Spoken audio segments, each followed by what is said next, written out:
Rocketeer by Far East Movement is very easy to play. Well, not very easy, but it's pretty easy. It's 9 chords that are looped over and over again for the whole song.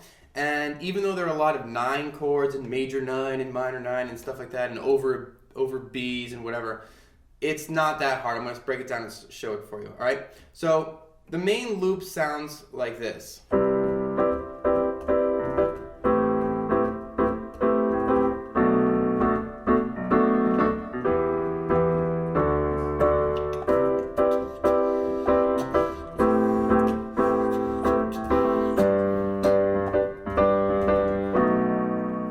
Alright, basically like that. Now, the one little catch that I'm going to throw out there now before I forget is that last chord, that B7 that I'm going to show you eventually, sometimes you just cut it right out of the loop. It just cuts out and then there's like, I don't know, rapping or rhythmic stuff.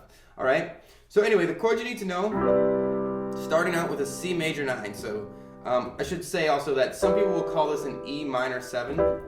I'm playing it as a C major 9, which just basically means you add this one extra note, but to me it makes more sense and it sounds better. So if you like the way I play it, go with the chords. Alright, so C, G, and C in your left hand for that C major 9.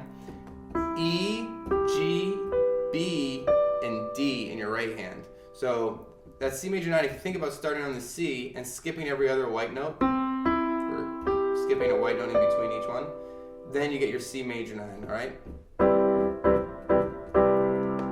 So that would be the first chord. The second chord is an A minor 9, but one easy way to get there is to just slide everything that you're doing right now down 2 white notes. So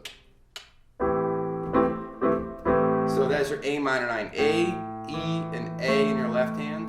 C, E, G, and B in your right hand. Rhythmically, most of these chords are played like 1, 2, 3. You're going to have to just listen because it's kind of hard for me to explain, but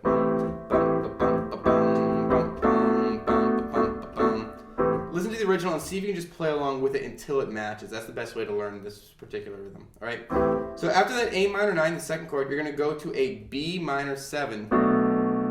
So in my left hand, I'm playing B's.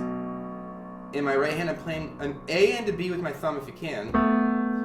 A D, an F sharp, and an A if you can reach that. All right. Then you jump to an E minor. You're just going to play this twice. So E's in your left hand, E, G, and B in your right hand. So it's like 1, 2, 1, 2, and then you move to a D there. So D's in your left hand, D, F sharp, A, and another D if you can reach it. So that's like the first half of that progression, and then you jump back to a C major 9. So C, G, C in your left hand, E, G, B, D in your right hand. Back to that A minor 9, just like in the beginning. A, E, A in your left hand. C, E, G, and B in your right hand. Now instead of jumping to that B minor 7, you're going to jump to a G. So G's in your left hand. D, G, B, another D if you can reach it in your right hand. Jump to finish the progression on a B7. So B's in your left hand, A and B in your right hand, a D sharp, an F sharp, and another B if you can reach it in your right hand. So that last one I realize is pretty wide. So that last chord, like I mentioned earlier, every once in a while you cut it out of the progression. You just don't play that, all right? But most of the time you do. All right, so that's the whole progression. I'm going to show it to you one more time, and then I'm going to let you go use your ears and really piece it all together. All right, so C major 9 to an A minor 9, B minor 7, E minor, D, C major 9, A minor 9, G, B7. Now if you want to get fancy, you can sort of roll that B7. This is kind of crazy. You don't have to do this if you don't want to, but think about playing that chord rolled up and in each octave. And then back down. Sort of like that. Alright, if that interests you, I hope that helps.